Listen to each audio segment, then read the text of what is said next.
Olá, amigos tricolores, sejam muito bem-vindos. Eu sou Eduardo Devides e esse é o meu canal Tricolor Desiludido. Antes de eu dar início aqui ao nosso bate-papo de hoje, que vai ser o pós-jogo Tigre 0 São Paulo 2, gostaria de pedir encarecidamente para que vocês se inscrevam no canal para dar uma força aqui para a gente. Curte o vídeo e deixa um comentário. Vamos trocar uma ideia aí. O que aconteceu nesse jogo, Tigre e São Paulo, quem foi bem, quem não foi, o Rogério escalou bem o time, mexeu bem. Vamos trocar essa figurinha aí para a gente poder debater acerca do nosso tricolor. Bom, pessoal, antes de mais nada, então, esse vídeo aqui, ele rendeu anteriormente outros dois, né? Pré-jogo, Tigre e São Paulo. Eu lancei um no domingo, em que eu havia citado a escalação de São Paulo que eu julgava ser a ideal para o momento. O Rogério ele faz um treino na terça-feira e ele escala basicamente os mesmos jogadores, inclusive em uma das formações que eu sugeri, 3-5-2. Então eu fiquei um pouco animado, assim, falei, poxa, eu preciso gravar um vídeo para falar sobre isso, né? E gravei na terça-feira, eu estava viajando, gravei dentro do carro, peço desculpas, né, por não ter ficado talvez ali uma qualidade tão boa, mas fato é que é importante naquele momento a gente debater esse aspecto aí do nosso tricolor, né, essa peculiaridade. E aí, para eu chegar hoje, momentos antes do jogo, eu vi que não era nada daquilo que eu estava esperando, que o Rogério nos enganou durante a semana, porque a única coisa de semelhante que tinha na escalação era a formação, o 3-5-2. O Rogério, então, ele lança uma escalação tanto quanto curiosa, ao meu ver, né? E bem ousada também. Ele começa com Rafael, Arboleda, Alan Franco e Lucas Beraldo. Até aí, tudo bem. Até aí eu gabaritei a escalação. E ele também, na de terça-feira, né? Basicamente o mesmo trio de zaga e o goleiro. Volantes. Primeiro volante, Yegson Mendes. E o segundo, Rodrigo Nestor. Rodrigo Nestor, beleza, pessoal. É o que eu comento com alguns amigos são paulinos. Não adianta a gente ficar criticando o Nestor. Ele é o melhor ou o menos ruim que a gente tem para o momento. É ele que tem que ser o segundo volante mesmo. Agora, Yegson Mendes, o próprio Rogério falou em entrevista que foi um equívoco o São Paulo ter trazido ele para primeiro volante, para suprir uma eventual carência de primeiro volante, se é que o São Paulo teria carência, né?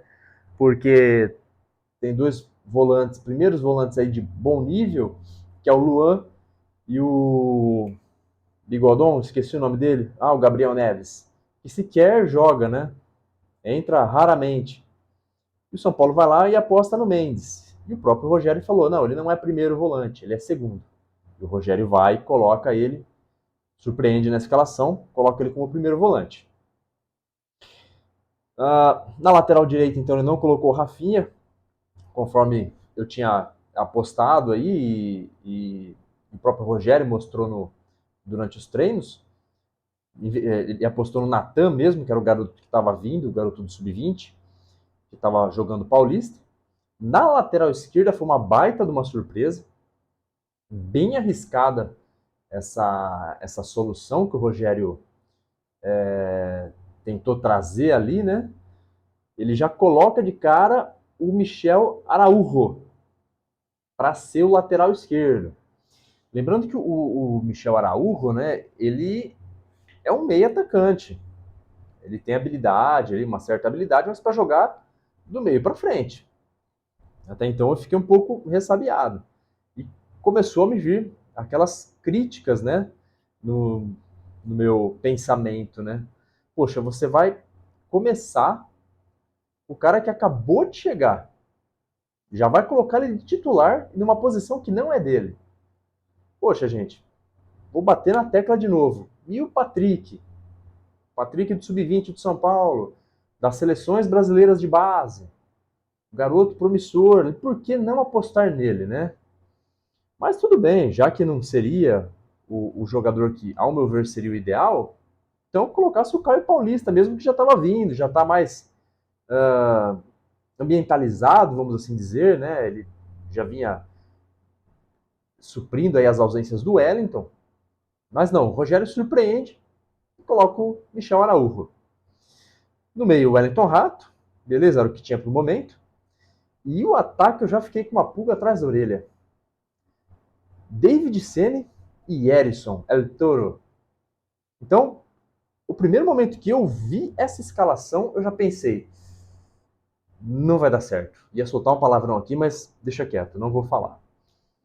Falei, meu Deus do céu.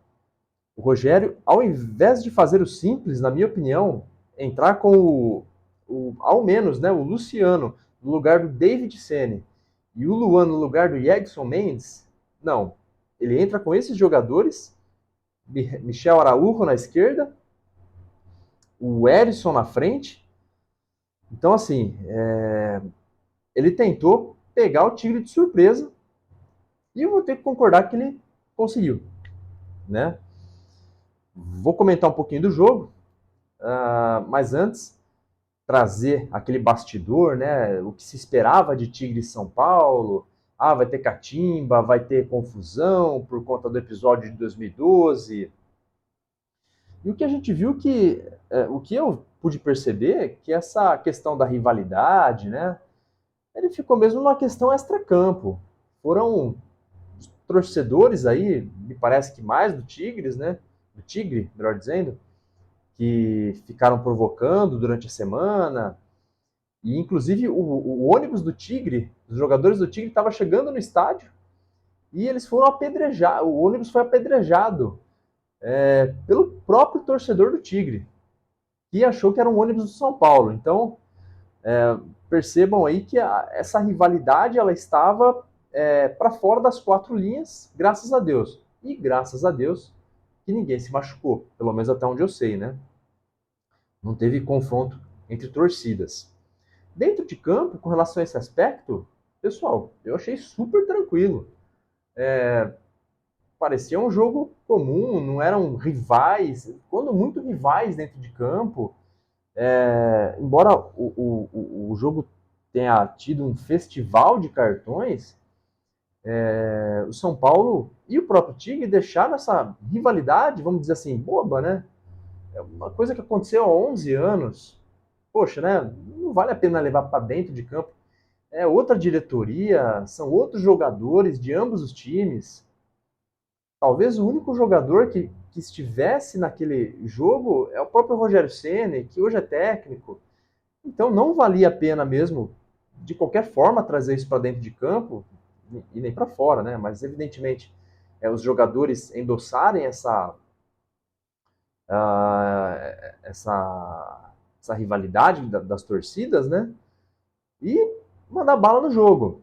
E o jogo me surpreendeu positivamente, tanto pelo São Paulo quanto pelas jogadas em si, né, dos dois times. O jogo começou bem pegado. Logo aos 6 minutos, teve um chute venenoso do lateral direito do Tigre, o Blondel, se não me engano, e ele obrigou o Rafael a fazer uma boa defesa. O Rafael, por sinal, vem mantendo uma regularidade, viu, pessoal? Ao meu ver, aí, depois do Rogério, esse foi o goleiro que até o momento está mantendo uma maior regularidade. Talvez o Volpe tenha ficado um pouquinho mais de tempo. Mas o Volpe, ele me parece que joga ali uns 3, 4, 5 meses com regularidade, depois ele começa a ter uns vacilos, né? O Rafael não.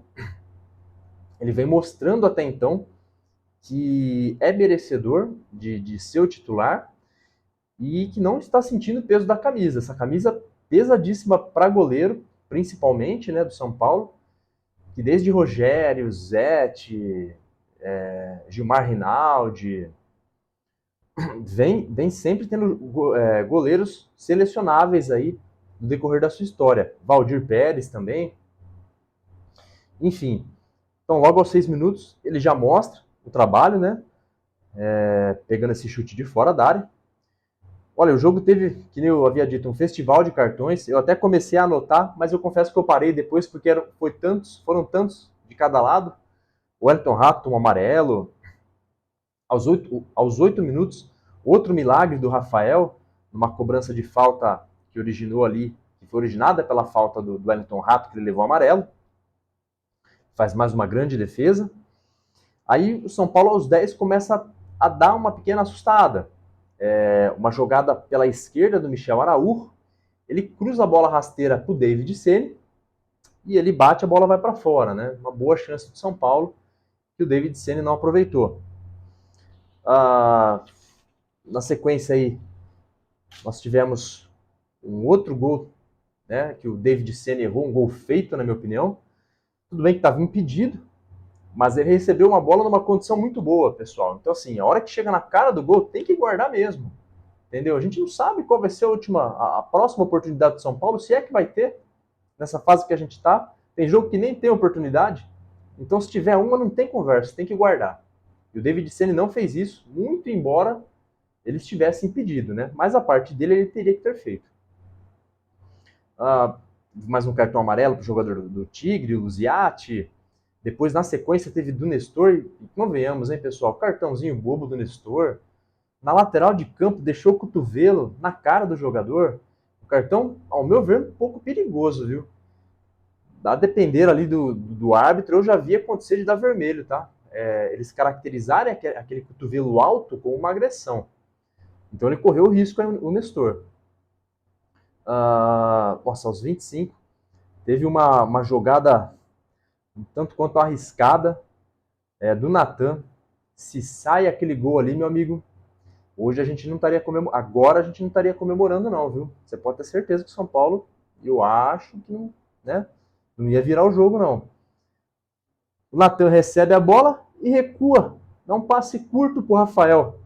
No pé de quem? Do artilheiro Matheus Reteg. E fazendo um comentário rápido, pessoal, não vi grande coisa nele por esse jogo, viu? É o selecionável, fez gol nos amistosos da Itália. Não tá.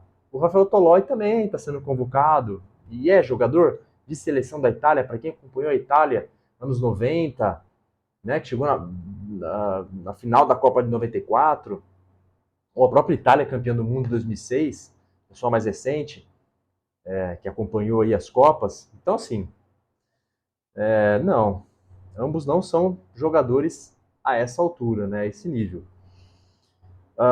Então, essa mancada aí do Natan já foi perdoada, né, vamos assim dizer, né, o Rafael conseguiu fazer um milagre de pegar a bola. Aos 33, o São Paulo deu a resposta. Uma jogada do Erisson, ele dominou meio girando, né? Bateu de fora da área. Se não me engano, foi de fora da área, ou perto ali da linha. Achei que faltou caprichar um pouco, dar um pouco de altura para a bola, né? O goleiro do Tigre já meio caindo, ele dá um tapa para cima, ele consegue jogar ela para a lateral. Só que o David Ceni recebe a bola, bate de novo, o goleiro segura. Esse segundo lance eu nem vou criticar porque realmente seria difícil. Mas achei que faltou o Erisson caprichar um pouquinho no primeiro lance. Mas tudo bem, o Erisson tá super perdoado, né? Depois a gente vai contar o porquê para quem não assistiu o jogo. Aos 41 também teve uma lambança do Alan Franco.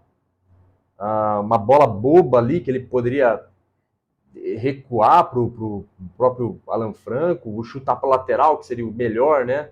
Melhor das hipóteses. Não, ele vai meio atabalhoado ali para a bola, acaba sobrando para o atacante do Tigre, que resvala na bola e o Rafael joga ela, dá um tapinha para escanteio, né? Final do primeiro tempo, São Paulo então fez um jogo bem parelho com o Tigre.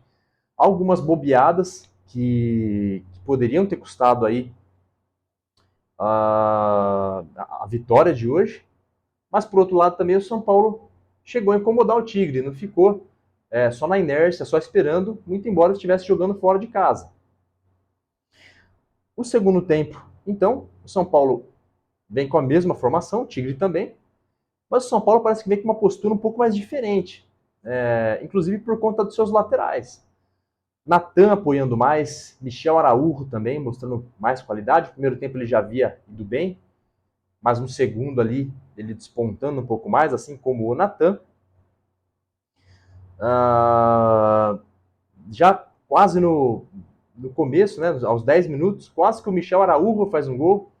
Ele sai na diagonal na cara do goleiro, ele, na verdade tinha o zagueiro antes, né, ele tenta dar um corte, ele consegue, ali ia driblar o goleiro sai dando um tapa.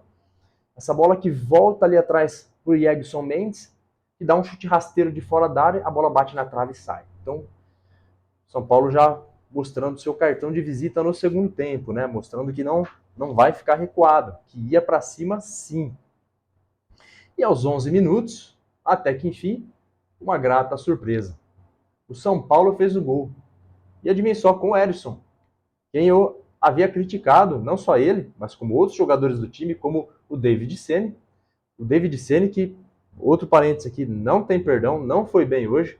Para mim, o pior jogador disparado do time. E o Rogério não tirou ele do time. Não é à toa que ele leva esse apelido carinhoso, né? Que eu dei para ele, David Sene. Até por conta do histórico, que eu já contei em outros vídeos aqui. Foi buscar o cara lá do Fortaleza, estava no Internacional, por aí vai. Um gol bonito, na minha opinião. O Arboleda dá uma desarmada no ataque do Tigre, toca a bola para o Michel Araújo, que toca para o Nestor, e o Nestor dá uma bela enfiada de bola para o Erisson, que deu uma de centroavante nato ali, correu em direção à bola, afunilando para o gol, e bateu na saída do goleiro. Um gol muito bonito, então. Começa aí, continua no segundo tempo o festival de cartões, né? O Tigre teve uma cobrança de falta aos 28 minutos da etapa complementar, uma falta perto da área, que o Rafael de novo foi buscar. Rafael deve ter feito umas 4 ou 5 defesas boas nesse jogo, 2 delas mais assim, top de linha mesmo, mostrando que só quem é grande goleiro consegue fazer essas defesas. Na minha opinião, uma delas foi aquela do a recuada de bola do Alan Franco, não, do Natan, se eu não me engano. Isso, recuada de bola do Natan. E no comecinho do jogo, no primeiro tempo, aquele chute de fora da área. Para mim foram 2 defesas espetaculares do Rafael. Aos 28, Erisson de novo faz o gol. O gol que praticamente sacramenta aí o resultado, faz o São Paulo, pelo menos eu espero, né, espantar essa urucubaca. O São Paulo está saindo com a bola, se eu não me engano, o Alan Franco acho que quebra a bola para o campo de ataque. O Erisson domina, vai para cima, ginga, dribla o marcador no primeiro momento. Ele bate de fora da área e o jogador que estava marcando ele resvala com a ponta da chuteira. Essa bola ganha altitude e encobre o goleiro do Tigre. Mas foi uma jogada de muita raça aí do atacante Erisson, El Toro. São Paulo 2-0 com 28 do segundo tempo. Aos 30, então, o Rogério ele decide mexer no time. Na minha opinião, colocou aí os 2 jogadores que eu já teria entrado, né, que são jogadores titulares. Ele tira imediatamente, depois do gol, ele tira o Erisson para colocar o Luciano. É claro que eu teria entrado com o Luciano no lugar do David Sene. Ele tira o Mendes para colocar o Luan. Beleza, também é outro que eu teria lançado já inicialmente. E aí ele surpreende. Ele tira o Rodrigo Nestor, segundo volante, para colocar o Marcos Paulo. Marcos Paulo, para quem não lembra, daquela polêmica que teve quando da eliminação contra o Água Santa, fez uma postagem na rede social meio ambígua, ele estaria falando do Rogério Ceni ou não. Fato é que ele não citou nomes, e o Rogério, no dia seguinte, com o dedo em riste, chama a atenção dele na frente de todos os jogadores. Só recapitulando aqui, tá, pessoal? E alguns jogadores reclamam do Rogério na diretoria, para a diretoria. Então, eu já achei que naquele momento ali o São Paulo tinha acabado. Falei, o Rogério perdeu o vestiário. Tantas outras vezes que eu vi isso acontecer, de jogadores reclamarem, de técnico pegar no pé especificamente de jogador, assim, de forma assintosa, de forma desproporcional. Esse técnico sempre cai depois dos jogos. Mas pelo jogo de hoje, me parece que o Rogério ele conseguiu ali, então, não fazer com que ele perdesse o elenco. Porque o que a gente viu foram jogadores comprometidos. Embora um ou outro não tivesse jogado bem, mas a gente percebe que ele conseguiu dominar, trazer para ele o time de novo. Muito embora esse episódio aí com o Marcos Paulo. O Marcos Paulo, que inclusive no finalzinho do jogo, né, acabou o jogo, né, não no final, o pós-jogo, eu fiquei assistindo um pedacinho ali na ESPN e filmando ali os jogadores se cumprimentando e tal. O Rogério está conversando com o próprio Marcos Paulo. Não sei se vocês repararam. Conversando ali, os dois gesticulam tal, ele dá um tapa nas costas do Marcos Paulo. Então, assim, me parece que foi superado mesmo aquela situação da eliminação contra o Água Santa. Graças a Deus. Esperamos, então, que o São Paulo esteja na paz aí e que as coisas comecem a andar.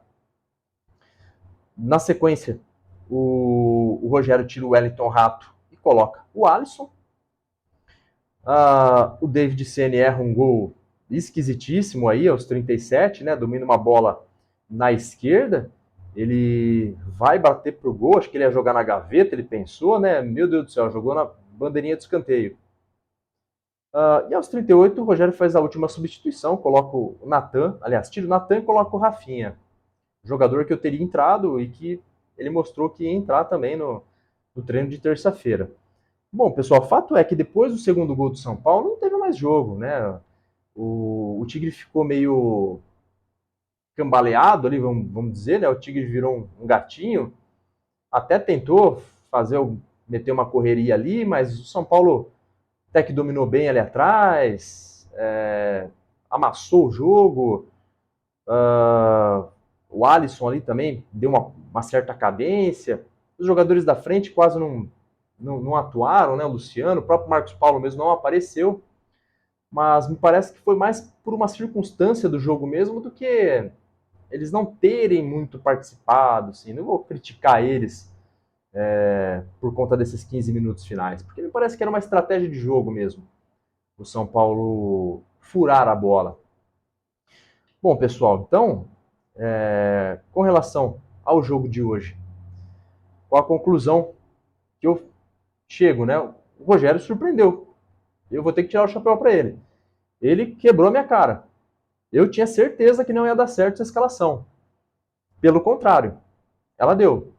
Seja porque o Erisson surpreendeu, jogou muito bem, seja porque o Tigre se mostrou não ser aquele time que talvez aí pudesse incomodar muito São Paulo, ser um time bom. O Tigre me pareceu ser um time bem regular para médio, sabe? No máximo.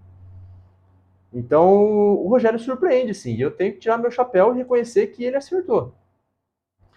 Eu só tenho... eu só fico com um pouco de receio, né? Também não sei se essa escalação vai começar a se repetir durante os próximos jogos. Será que escalação assim, com o Michel Araújo, que foi muito bem hoje, mas contra um time grande, um Flamengo, contra um Palmeiras, será que dá certo? Será que dá certo David com o Erisson na frente? O Erisson mostrou um pouco mais de mobilidade, agilidade hoje na frente, né?